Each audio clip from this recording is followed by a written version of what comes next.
The next topic is quantifiers and quantified statements. So let's look at these statements first. There exists an even prime number in the set of natural numbers. Second, all natural numbers are positive. तो if you observe, यहाँ पे ये जो word है there exists, इसकी वजह से हमें क्या पता चल रहा है कि कोई तो एक even prime number है. एंड जब हम ऑल बोलते हैं मतलब क्या, सब कुछ. ठीक है, तो ये जो वर्ड्स है there exist and for all, इनको हम बुलाते हैं क्वांटिफायर्स. क्वांटिफायर का मतलब क्या होता है, कोई चीज़ जो हमको कोई तरीके की क्वांटिटी बताता है. ठीक है, तो जैसे कि पहले इसमें हमें बता रहा है कि एटलीस्ट एक तो है और दूसरे में बता रहा है कि सारे ही है. ठीक है, सो ये जो दो वर्ड्स हैं यहाँ पे, ये जो दो एक्सप्रेशंस हैं यहाँ पे, उनको हम बुलाते हैं क्वांटिफायर्स. अब हर बार हम ये लिखना नहीं चाहते, इसके लिए इसमें सिंबल्स देते हैं. तो देयर एग्जिस्ट को हम इस तरीके से रिप्रेजेंट करते हैं. ओके, एंड फॉर ऑल को इस तरीके से. Okay, so I will be using these notations now onwards. Okay, so let's look at what kind of questions we could get from this concept. So I have a set A which is 1 2 3 4 5 6 7. Determine the truth value of the following. ठीक है, तो ये जो नीचे 4 statements दी हुई है, इनका truth value determine करना है. Let's look at the first question. ये सिंबल क्या था, there exist. There exist x belonging to A. ये वाला symbol, if you are not aware, it means belongs. So this A is a set, तो ये X उसका element है, X उसमें है. Such that X minus 4 is equal to 3. अच्छा, अब क्या ऐसा कोई एलिमेंट है A का जिसको अगर हम 4 सब्ट्रैक्ट करेंगे तो हमें 3 मिलेगा? So yes, there is an element and that element is 7. Okay, तो देयर एग्जिस्ट मतलब कोई एक है, हमें मिल गया है वो एलिमेंट, तो दिस स्टेटमेंट का ट्रूथ वैल्यू हो जाता है ट्रू. ओके, सो किस तरीके से लिखेंगे इसको हम? So we will say since 7 belongs to A and 7 minus 4 is equal to 3, therefore the truth value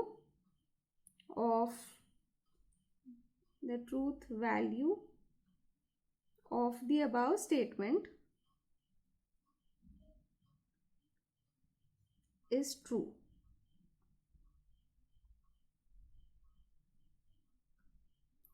okay, अब सेकंड वाला करते हैं. इसका क्या है, this means for all x belonging to A, x plus 1 is greater than equal to 3.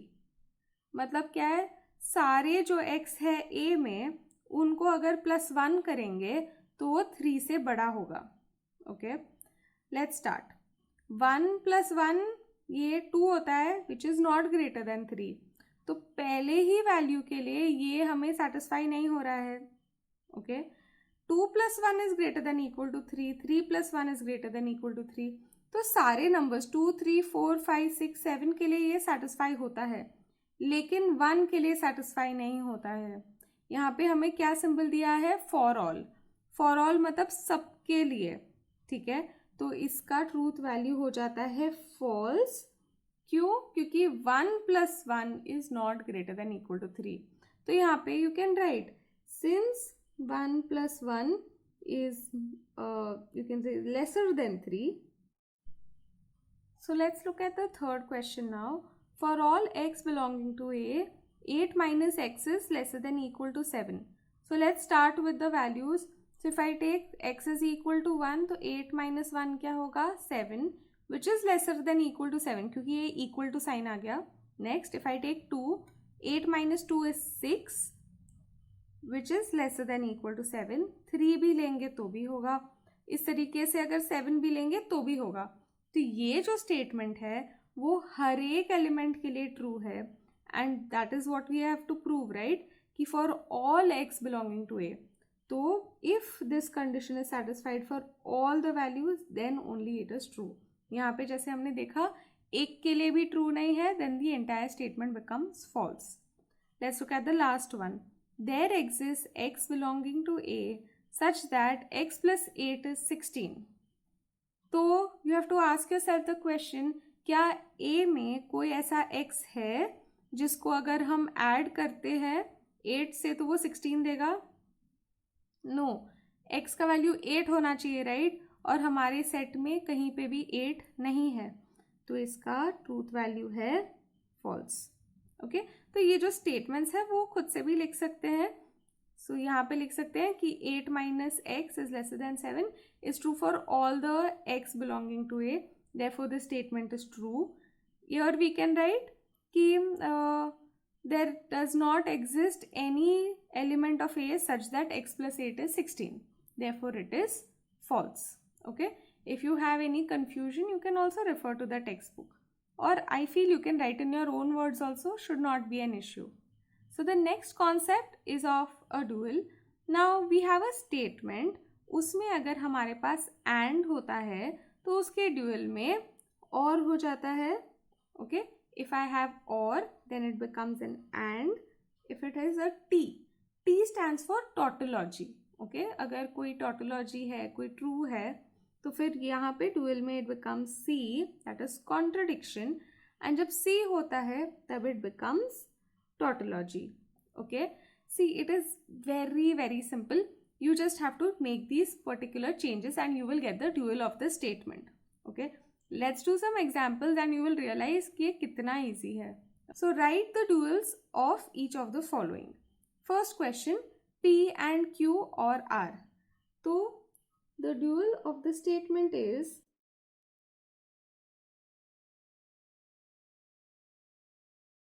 क्या है इसका dual? It will be P and के बदले और आ जाएगा, Q ऐसे ही रहेगा, और के बदले अब and आ जाएगा, and last में R.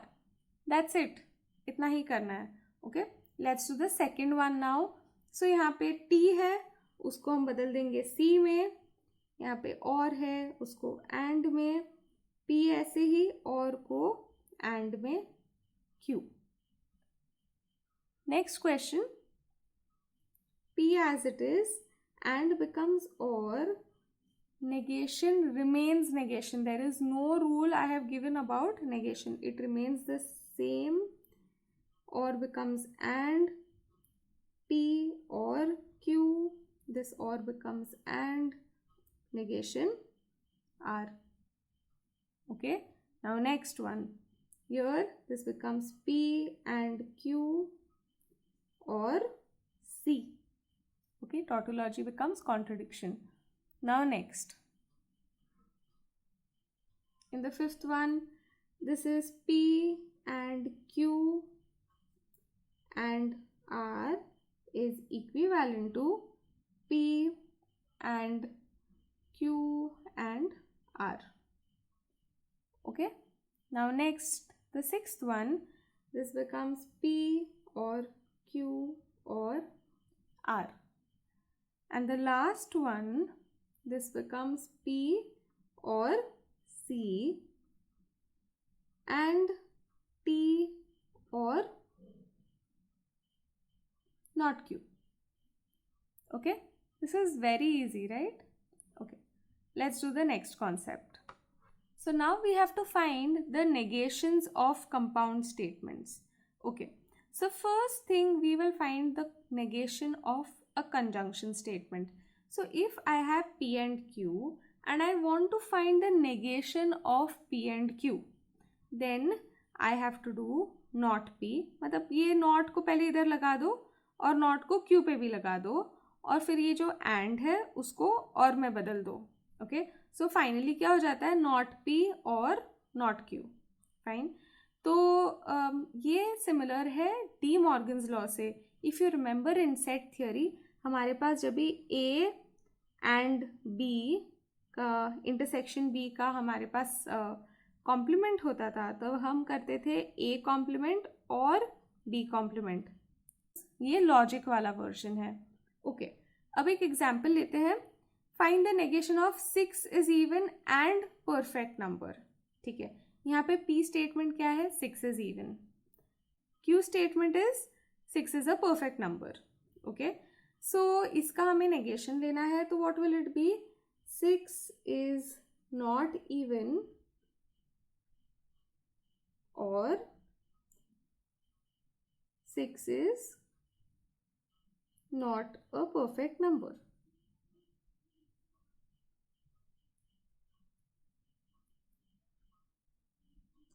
Okay, so you have to put और जहाँ पे भी and था and बाकी दोनों को negate करना है. Next, negation of a disjunction. यहाँ पे where we have or that becomes and और बाकी दोनों को negation लगता है. ठीक है, ये भी डी मॉर्गन का ही एक टाइप है. सो यहाँ पे x इज प्राइम और y इज इवन. ये क्या हो जाएगा, x is not prime and y is not even. ठीक है, अब हम नेक्स्ट करते हैं नेगेशन ऑफ इम्प्लीकेशन. बट इसके पहले something that is very very very important that you should always remember is this particular statement that P implies Q is equivalent to not P or Q. इसको हम prove कर लेते हैं by using a truth table और फिर उसके बाद हम इसको यूज़ करेंगे, तो इसको याद रखना है. Okay, so let me write this down. So this will be P Q not P, then we will have not P or Q, and we also have P implies Q. So let me fill this up.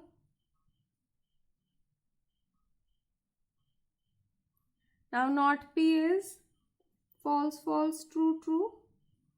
Not P or Q इन दो columns का, तो this is true false true false. I am hoping कि अब you are quite an expert in this. And P implies Q के लिए क्या होगा, इन दोनों कॉलम्स में implication. So that is true. Then this is false, this is true and this is true. So if you observe ये दोनों columns के जो truth values है वो same है. So therefore we can say that these statements are equivalent. Now this you have to remember, okay? Never forget this. बाकी सब कुछ इसी से prove कर सकते हैं, तो इस statement को लेकिन याद रखना. Now negation of P implies Q के लिए हम क्या करेंगे, we will do negation of now not P or Q. ठीक है, हमने ये क्यों किया, हमें ऑलरेडी and और का negation ढूंढना आता है, तो we will use the same concept to find negation here. So this becomes not of not P and क्योंकि यहाँ पे और है तो it becomes and negation of Q. मैंने क्या किया है, पहले एलिमेंट का negation लिया, फिर दूसरे एलिमेंट का नेगेशन लिया, एंड बीच में वेर आई हैड और I have change it into and. Now negation of negation P is just P, right, and not Q. So this is the negation of a implication. Okay, P and not Q, this is the final answer. Okay, these two are equivalent, तो इसको use करके हमने ये prove किया है. ओके, let's look at the negation of biconditional statement, that is P double implication Q. So this is P implies Q and Q implies P, दोनों चीज़ें होनी चाहिए बराबर. अब हम क्या करेंगे, इसका हम ये वाला डेफिनेशन यूज करेंगे. सो दिस इज नॉट P और Q एंड नॉट Q और P. ठीक है, अब हम क्या करेंगे, इसका हम नेगेशन फाइंड करते हैं.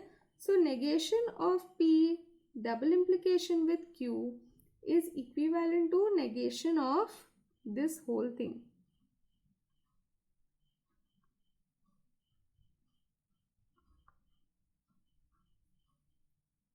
Okay, now what I will do is, ये दो हमारे स्टेटमेंट्स हैं. ओके, इनको पहले नेगेशन लगाएंगे और ये बीच में जो एंड है वो और में बदल जाएगा. So this is equivalent to negation of the first bracket. Okay, जो एंड है दैट बिकम्स और negation of the second bracket. Okay, now हर एक ब्रैकेट में भी हमें वापस जो हमारा नेगेशन ऑफ डिसजंक्शन कंजंक्शन वापस यूज करना है, यहाँ पे डिसजंक्शन का यूज करना है. तो this becomes negation of negation P, और के बदले क्या हो जाएगा, and negation of Q. Or this remains the same. Here I have negation of negation Q and negation P. Okay, I'm going to write this here now. So what does this become? It becomes P and not Q, or Q and not P. Okay. See, I would really suggest that you remember this. All this can be proved. So even if you forget this, it is okay. But don't forget this. Okay? Now let's do the sums based on this. Write the negations of the following. So first is 3 plus 3 is lesser than 5, or 5 plus 5 is equal to 9. So here P is the statement 3 plus 3 is lesser than 5, and Q is the statement 5 plus 5 is equal to 9. So the above statement is of the type P or Q. Therefore, so you write the whole sentence, okay? Negation of P or Q is equivalent to negation of P and negation of Q, okay? So what is our answer now finally? It is not P first. So not P, as in 3 plus 3 is greater than equal to 5, right? That is the negation of lesser than. And 5 plus 5 is not equal to 9. Okay, let's do the next one. Here we have P is the statement that 7 is greater than 3. Q is the statement that 4 is greater than 11. Symbolically ये क्या है, P and Q. तो इसका negation क्या होता है, it is not P और not Q. Okay, now let's write this down. Not P यानी इसका नॉट क्या होगा, 7 is lesser than equal to 3, और जहाँ पे एंड है वहाँ पे और 4 is lesser than equal to 11. ठीक है, जहाँ पे भी ग्रेटर देन वहाँ पे लेसर देन इक्वल टू, जहाँ पे ग्रेटर देन इक्वल टू वहाँ पे लेसर देन, ये इसका नॉट होता है.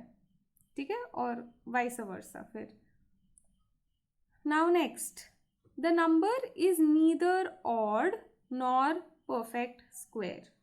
Okay, so remember in the doubts I had told you neither and nor आया मतलब क्या है कि नॉट फर्स्ट वाला एंड नॉट सेकेंड वाला also.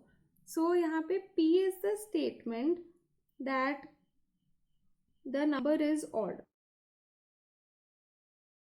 Okay, Q is the statement that the number is a perfect square. The number is a perfect square. Okay, so हमारा original statement क्या है, it is not P, P भी नहीं है, and not Q. Neither nor मतलब दोनों में not और बीच में एंड. इसका नेगेशन क्या होगा, अब negation of negation P and not Q is equivalent to P और Q, बराबर, क्योंकि negation of negation P P हो जाएगा, negation of negation Q Q हो जाएगा. So we have P or Q. Now the P statement is basically the number is odd or the number is a perfect square.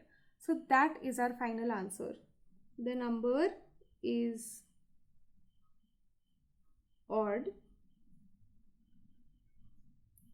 or or it is a perfect square.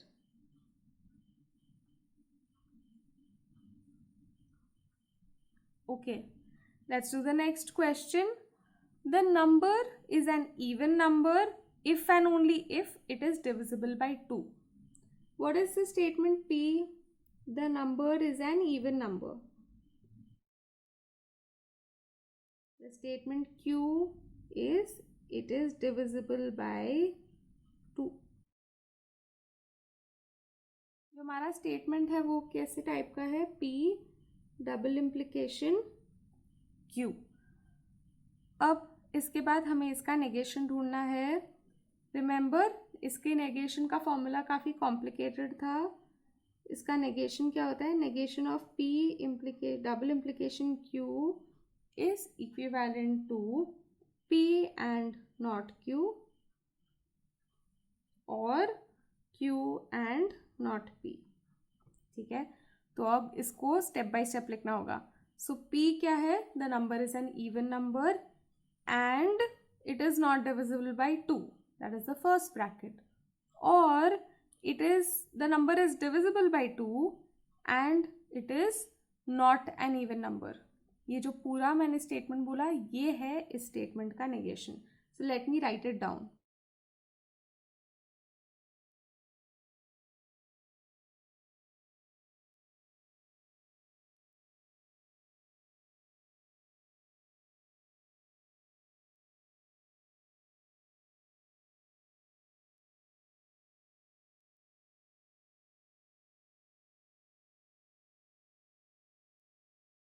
Now let's go to the next topic, negation of quantified statements.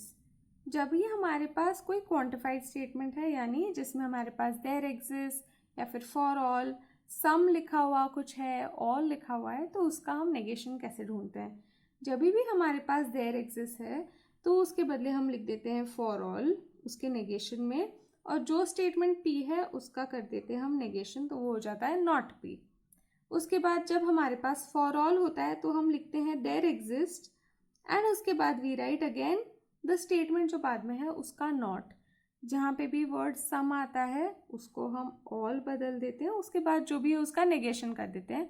जहाँ पे भी all हो जाता है वहाँ पे हम लिखते हैं सम. ओके, इसके एग्जाम्पल्स करते हैं तो फिर you will understand it better. So write the negations of the following statements. All natural numbers are rational. मैंने क्या बोला था, जहाँ पे भी ऑल आता है वहाँ हम क्या लिखेंगे, some. So some natural numbers are not rational. जो भी ऑल के बाद है उसका नेगेशन करना है. So the answer is some natural numbers are not rational. Okay, next. Some students of class 10 are 16 years old. ठीक है, सम के बदले हम लिख देते हैं all, उसके बाद जो भी है उसका नेगेशन करेंगे. सो all students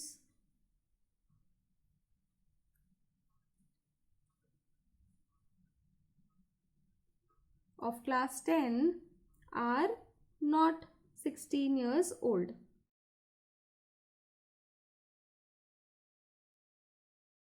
Now the next one, there exists n belonging to natural numbers such that n plus 8 is greater than 11.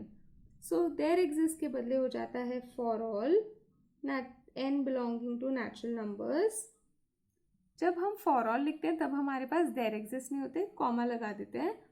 इसका नेगेशन होगा n plus 8 is lesser than equal to 11. Now next, whenever we have for all it becomes there exists x belonging to natural numbers such that, now wherever you have there exists, so you write such that. If you are confused then just put a comma. Okay, 2x plus 1 is odd, so I will write 2x plus 1 is not odd. Okay, now we go to the last topic of this video, that is finding the converse, inverse and the contrapositive of a particular statement. Okay, so let's say our statement is P implies Q. ये जो तीन concept है वो सिर्फ इसी type के statements के लिए एप्लीकेबल होते हैं. कॉन्वर्स तो ऑलरेडी सुना होगा, राइट? हम बोलते हैं ना, the converse of this theorem is also true, कि हमने कुछ पाइथागोरस थियोरम में सुना होगा शायद. So whenever we have P implies Q, उसका कॉन्वर्स क्या होता है? It is always Q implies P, उल्टा वाला इम्प्लीकेशन. ठीक है, जैसे कि पाइथागोरस थ्योरम में क्या होता है, the theorem states if A B C is a right angle triangle then A B square plus B C square is equal to A C square. लेकिन उसका कॉन्वर्स क्या होता है, if in a triangle A B square plus B C square plus A C square is equal to A C square then the triangle is a right angle triangle. हमने उल्टा कर दिया, जो इम्प्लाई कर रहा था अब उल्टा, क्यू इम्प्लाइज पी। ठीक है, अब next concept is inverse. Inverse क्या होता है, it is not P implies not Q. पहले वाले का नेगेशन करना है, दूसरे वाले का नेगेशन करना है और उसमें हमें इम्प्लीकेशन लेना है। Okay, last contrapositive. कॉन्ट्रापॉजिटिव में क्या करते हैं, इन दोनों का कॉम्बिनेशन, उल्टा भी करते हैं नेगेशन भी लगाते हैं। तो it is not Q implies not P. ठीक है, ये चीजें याद रखनी, ये तीन। अभी इसके बेसिस पे हम क्वेश्चंस करते हैं। Write the converse, inverse and contrapositive of the following statements. If a function is differentiable then it is continuous. यहाँ पे P क्या है, P is function is differentiable, if और देन को कंसिडर नहीं करना है। अ फंक्शन इज डिफरेंशिएबल, मैं शॉर्टकट में लिख रही हूँ। एंड नेक्स्ट Q क्या है, देन के बाद वाला part, it is continuous, function is continuous. Okay, अब इसका कॉन्वर्स क्या होगा,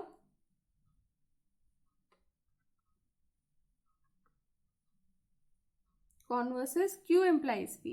So that means if a function is continuous, then it is differentiable. That is the converse of the statement. Let me write it down.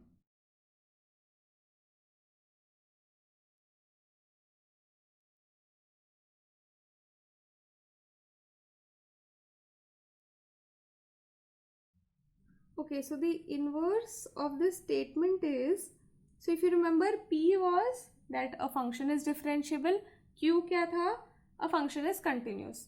So inverse is not P implies not Q. So what will it be? If a function is not differentiable,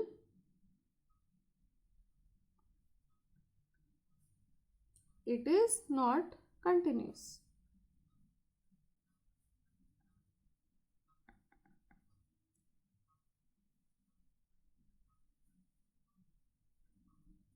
Okay, now the last one, contrapositive.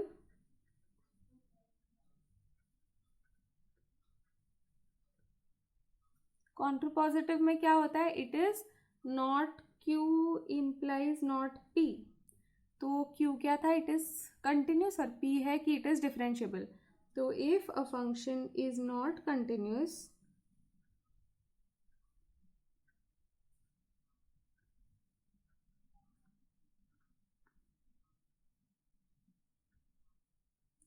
then it is not differentiable.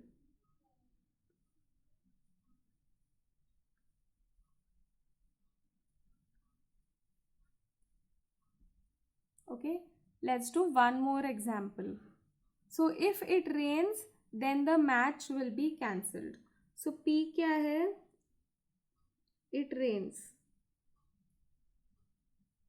Q क्या है, the match will be cancelled.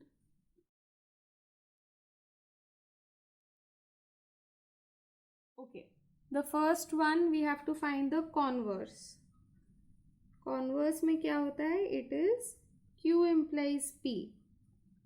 If the match is cancelled, then it rains. Okay, so that is the converse.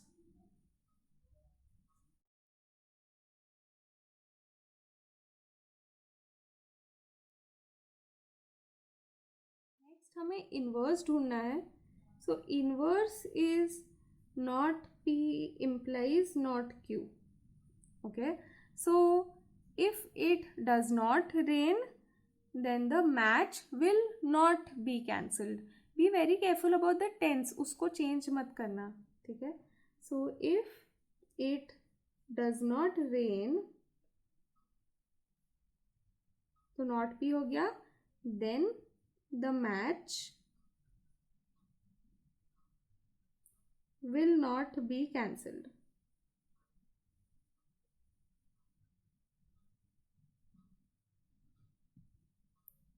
Okay, now the last one, contrapositive.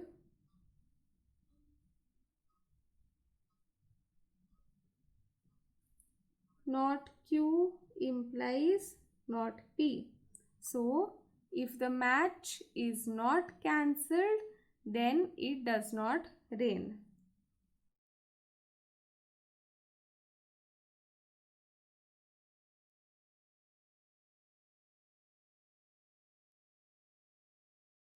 Okay, so with that we have studied a lot of concepts. So first we started off with quantified statements, then we did duals, then we did negations, and finally we did converse, inverse, and contrapositive. Hope you have understood everything. I feel now you are in a position to solve the third exercise.